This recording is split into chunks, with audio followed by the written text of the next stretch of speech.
Hidup ini selalu dihadapkan dengan perbedaan ya Mas ya. Dari perbedaan fisik, perbedaan karakter, bahkan juga perbedaan keyakinan Mas. Ada yang beragama, ada juga yang nggak beragama. Kemudian ada yang mempercayai Tuhan itu sebuah wujud ya. Ada juga yang mempercayai bahwa Tuhan itu adalah energi kehidupan Mas. Nah, ini kan perbedaan, justru manfaatnya kita akan belajar ya Mas, mana nih yang paling pas dengan kita. Dan kita juga punya hak ya Mas untuk mempercayai mana yang paling benar menurut kita ya Mas. Kalau menurut Mas Wahyu, Tuhan yang sebenarnya itu seperti apa sih Mas? Apakah sebuah wujud atau sebuah energi Mas? Tuhan yang sebenarnya, ya ini balik lagi, ini kan urusan keyakinan. Ya, ini urusan keyakinan. Makanya kalau dari bentuk fisik saja kita ini berbeda-beda. Udah jelas ya, warna kulitnya berbeda, bentuk fisiknya berbeda, karakternya berbeda. Itu artinya cara berpikirnya juga berbeda-beda Mas Yahya. Nah, apalagi masuk ke urusan keyakinan, tentu juga berbeda-beda. Nah, kita menjalankan itu semua tentu kan atas dasar apa? Atas dasar kenyamanan Mas Yahya. Jadi kita meyakini sesuatu hal itu sesuai dengan kita nyamannya Mas Yahya. Misalkan Mas Yahya nyamannya pakai baju apa, pakai yang warna apa, pakai bahannya yang seperti apa, itu kan tentang kenyamanan. Nah, kita bicara tentang keyakinan, suatu agama juga demikian. Itu juga masuknya adalah tentang kenyamanan. Apakah kita nyaman menjalankan ajaran daripada agama A, agama B, agama C. Jadi menurut saya itu kembali kepada pribadi masing-masing. Nah, sedangkan menurut saya ini ya, secara pribadi saya katakan bahwa Tuhan itu menurut saya tidak ada di mana-mana, tapi Tuhan itu ada di dalam diri saya, di mana saya meyakini dan mengimani keberadaan Tuhan itu Mas Yahya. Sedangkan kalau ada orang mungkin berpikir bahwa Tuhan itu adalah sebuah wujud atau sebuah sosok atau makhluk, yaitu silahkan saja. Itu hak masing-masing. Tapi buat saya secara pribadi juga, Tuhan itu nggak berwujud. Wujudnya Tuhan itu ya kita-kita ini gambarannya, berbeda-beda ini tergantung wadahnya ini tadi Mas Yahya. Tapi isinya sama. Saya dengan Mas Yahya berbeda wadahnya, fisiknya, bentuknya, warnanya berbeda. Kebutuhannya berbeda. Tetapi isinya sama. Apa itu? Kehidupan. Betul enggak? Apa sih artinya Yahya kalau nggak hidup? Nggak ada artinya. Apa artinya Wahyu kalau nggak hidup? Nggak ada artinya. Nah, jadi sama. Di dalam diri saya ada sumber kehidupan, di dalam dirinya Mas Yahya juga ada sumber kehidupan. Nah, kalau kita meyakini bahwa Tuhan itu adalah sumber kehidupan Mas Yahya, sumber kehidupan dari seluruh unsur kehidupan yang ada. Nah, sudah jelas Tuhan nggak di mana-mana, Tuhan nggak berwujud, nggak berasa, nggak berbau. Bukan sebuah makhluk, bukan sebuah sosok. Artinya apa? Sosoknya Tuhan itu ya kurang lebihnya ya gambarannya kita ini bisa berubah-ubah. Ya ada di pohon, ada di mana-mana, di seluruh alam semesta ini Mas Yahya. Jadi nggak usah berebut tentang ketuhanan. Ada di dalam pribadi kita masing-masing. Tapi balik lagi, karena kenyamanan setiap orang berbeda-beda, karakternya berbeda-beda, pola pikirnya berbeda-beda, keyakinannya berbeda-beda. Nah, terus salahnya di mana? Nggak ada masalah dan nggak ada yang salah. Tinggal bagaimana kita menyikapi itu semua. Kan tinggal begitu aja Mas Yahya. Supaya perbedaan-perbedaan ini bisa menyatukan kita. Bukan justru dicari persamaannya saja. Yang nggak sama dipaksa-paksa biar sama. Kalau yang berbeda dianggap musuh. Nah, jangan sampai kita seperti itu. Iya, terlepas dari perbedaan tadi ya, seharusnya ya kita meyakini saja apa yang kita yakini ya Mas, tanpa harus memaksakan orang lain untuk sama dengan kita.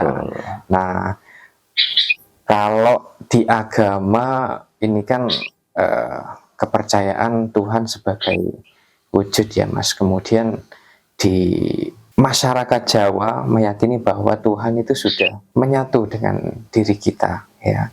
Dan tentang tata cara dalam beribadah juga, Mas. Ini kan berbeda-beda setiap agama.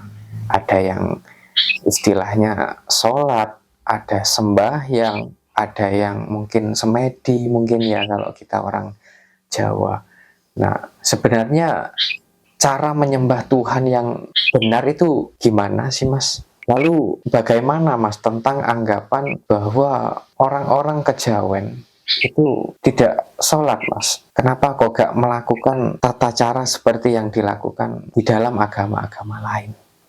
Iya, Mas Yahya, ya. Kembali, urusan keyakinan itu urusan pribadi masing-masing.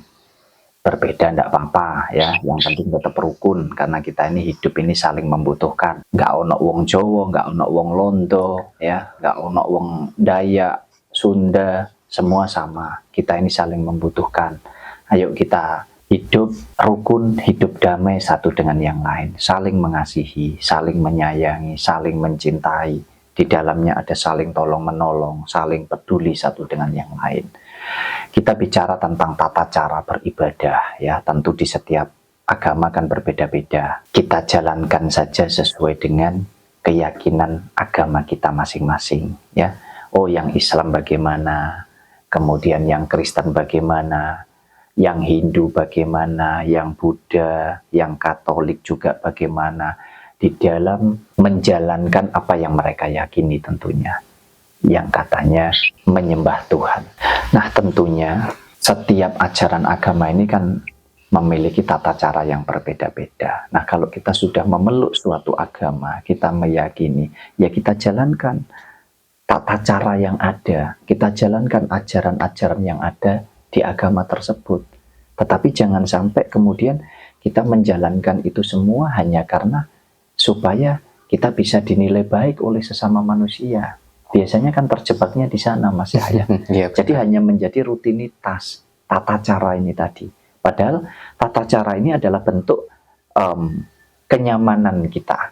Ya, kalau sudah nyaman itu kan kita jadi yakin gitu toh, Mas Yahya. Nah, tujuannya, jadi tata caranya ini menurut saya nggak begitu penting. Yang penting adalah tujuannya. Tetapi tata cara ini tetap harus diikuti. Karena ini adalah ajaran dari agama yang kita anut itu tadi, Mas Yahya. Ibaratnya ada aturannya gitu loh, Mas Yahya. Oh, kalau yang Islam, ibadahnya, sholatnya itu harus begini. 5 waktu dan lain sebagainya. Oh, yang Kristen, tata caranya begini. Oh, harus ke gereja setiap hari Minggu dan lain sebagainya. Demikian juga dengan agama-agama yang lain. Ya, artinya apa? Kita menjalankan itu semua sesuai dengan kenyamanan dan keyakinan kita masing-masing. Nah, poinnya adalah tentang tujuan. Tujuannya untuk apa? Tujuannya adalah untuk bertuhan, kan begitu. Balik lagi ke kesadaran bahwa Tuhan itu adalah milik semua. Milik siapapun yang mau mengakui dan mengimani bahwa Tuhan itu ada. Nah, kemudian jangan terus kita ini seolah-olah agamaku yang paling benar. Harus pakai tata cara ini. Kalau enggak berarti kamu kafir. Kamu sesat. Demikian juga yang Kristen. Tuhan itu begini, begini, begini. Tata cara aturannya, ibadah menyembah Tuhan itu begini. Kalau enggak begini berarti kamu sesat. Kamu kafir. Yang Hindu juga demikian dan lain sebagainya. Nah, kesalahan kita itu di situ, Mas Yahya. Harusnya kita sadar bahwa Tuhan itu nggak beragama. Artinya kalau Tuhan itu nggak beragama, Tuhan itu nggak memeluk agama, Tuhan itu bukanlah sebuah wujud, sebuah sosok. Tuhan juga nggak menciptakan aturan-aturan itu, Mas Yahya. Saya secara pribadi masih meyakini bahwa aturan-aturan atau tata cara itu adalah ciptaan daripada manusia. Kecuali kalau ada satu ayat yang bisa dibuktikan bahwa Tuhan itu adalah sebuah wujud dan Tuhan itu memeluk satu agama, baru saya akan tunduk, Mas Yahya, untuk saya mengikuti agama tersebut. Nah, kalau enggak, ya berarti bisanya ini kita hanya menjalankan keimanan kita saja, kan begitu. Nah, ukurannya ada di diri kita, urusannya dengan Tuhan kita. Jadi tidak harus kita ini saling mengkafirkan, saling menyesatkan, karena berbeda-beda tata cara ini tadi. Ya karena memang ajarannya berbeda. Kita mengikuti ajaran agama Islam, tata caranya begitu. Agama Kristen, tata caranya begitu. Agama yang lain juga begitu. Artinya apa? Ya, Kenapa kita harus berebut tentang itu? Nah, lebih-lebih kita bicara tentang ini sering sekali memang ya. Orang kejawen ini dikatakan adalah orang-orang yang kafir, yang sesat. Karena nggak jelas kitabnya ya. Karena nggak jelas itu agama opo. Coba nanti kalau mati kira-kira dimakamkan seperti apa dan lain sebagainya. Nah ini kadang kan, ini loh cara berpikir yang sempit. Ya, bahkan juga ada yang mengatakan jangan ngaku-ngaku Islam ya, nggak ada itu Islam kejawen. Gini. Saya mau sedikit mungkin luruskan. Kita bicara agama ini, mohon maaf ya, kalau agama yang tertera di kolom KTP, ini kan kebutuhan daripada suatu pemerintahan. Kalau mungkin ya, diperbolehkan untuk tidak diisi agama itu di kolom KTP. Legalitasnya di mana, Mas Yahya? Artinya nggak ada masalah untuk kita nggak beragama sekalipun. Itu bukan tolak ukur bahwa kita beragama pasti kita bertuhan. Itu bacanya bukan tolak ukur. Dan yang nggak beragama pasti nggak bertuhan. Oh, belum tentu, Mas Yahya.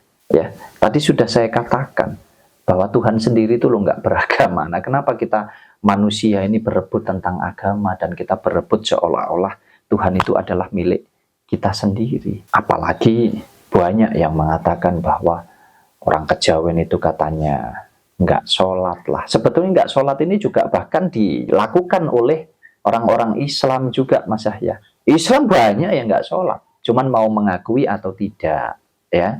Nah, kemudian yang Kristen juga demikian, banyak juga yang nggak melakukan ibadahnya orang Kristen. Demikian dengan agama-agama yang lainnya sama sebetulnya. Ya, balik lagi, apakah yang nggak sholat itu berarti nggak bertuhan? Ya belum tentu. Apakah yang sholat itu sudah dipastikan dia ini dekat dengan Tuhan? Si paling bertuhan, si paling suci, paling benar? Belum tentu.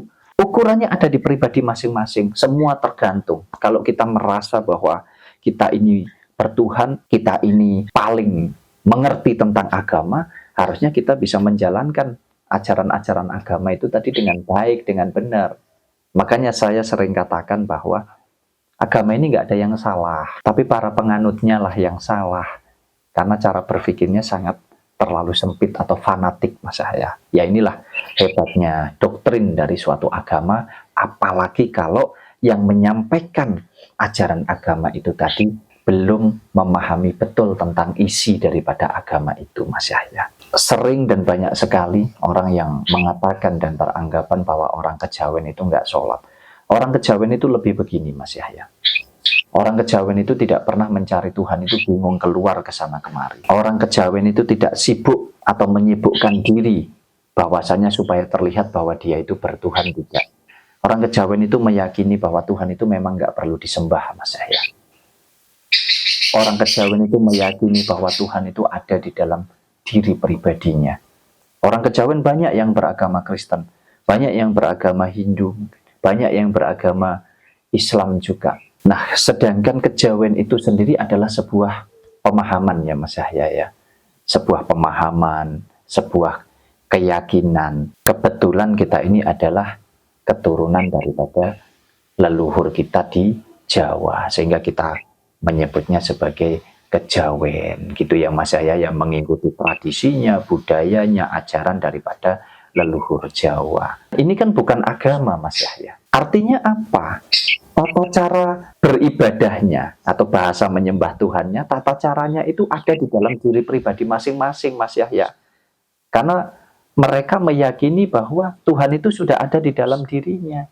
Jadi tidak perlu disembah. Di mana kita meyakini, kita imani bahwa Tuhan itu ada di dalam diri kita, ya sudah. Kalau kemudian ini dihubungkan dengan orang kejawen nggak sholat, orang kejawen ya banyak yang sholat. Orang kejawen yang memeluk agama Islam ya sholat sesuai dengan ajaran agama Islam. Orang kejawen yang beragama Kristen ya tetap mengikuti ibadah sesuai dengan ajaran agama Kristen, kan begitu. Nah, ada juga orang kejawen yang mungkin memeluk agama Islam tapi mungkin tidak mau melakukan sholatnya. Sholat secara syariat ini tadi, tetapi sholat secara hakikatnya dijalankan. Nah, kita kan sama-sama tidak tahu, Mas Yahya. Karena itu urusan pribadinya dengan Tuhannya. Makanya, Nggak bisa kalau ini kemudian kita menilai terus kita menghakimi, itu nggak bisa. Yang sholat saja, apakah dijamin bahwa yang sholat, yang rajin sholat ini tadi pasti dekat dengan Tuhan? Enggak menjamin. Sholatnya kusuk saja, kusuk. Siapa yang tahu? Enggak ada yang Tidak ada yang tahu. Kalau kusuk yang dimaksud secara syariatnya sudah betul atau tidak gerakannya. Bahkan ini saja, mohon maaf ini ya, sesama orang Islam saja berbeda-beda loh Mas Yahya. Gerakan Allahu Akbar saja ada yang begini, ada yang begini, ada yang macam-macam Mas Yahya. Ya, jadi berbeda-beda. Yang Kristen juga demikian, berbeda-beda. Yang Hindu, yang Buddha. Nah kalau tata cara itu kita jadikan ukuran, betapa sempitnya cara berpikir kita. Katanya Tuhan itu maha segala-galanya. Ya, Tuhan maha mendengar, maha mengetahui, maha segala-galanya, maha pengasih, maha penyayang, maha mengampuni. Oh, maha segala-galanya lah katanya. Nah, terus kenapa kita manusia ini kok bingung kalau sudah maha segalanya? Ini kok manusia ini masih bingung dengan tata cara masing-masing dan masih memperebutkan, bahkan membela Tuhan, Mas Yahya. Ya, membela Tuhannya. Nah, ya membela Tuhan. Seolah-olah Tuhan ini harus dibela, harus aduh ini ya. Makanya menurut saya bukan tolak ukur tentang ibadah, tentang sholat, tentang beragama atau tidak, itu sebagai wujud bahwa kita bertuhan atau tidak. Justru tolak ukur secara sederhana, kalau kita ini mengaku, kalau kita ini beriman, bertakwa kepada Tuhan, tolak ukurnya adalah bagaimana kita menjalani hidup ini dengan baik, dengan benar. Kita bisa menjaga hubungan baik dengan alam semesta, termasuk isinya, termasuk bagaimana kita menjaga dan merawat hubungan kita dengan sesama manusia, saling mengasihi, saling menyayangi, sadar bahwa kita ini adalah makhluk ciptaan Tuhan. Tidak ada perbedaan di antara kita kecuali hanya perbedaan fisik, baik bentuk, warna, ukuran, dan lain sebagainya. Tapi isi di dalamnya sama, yaitu sumber kehidupan.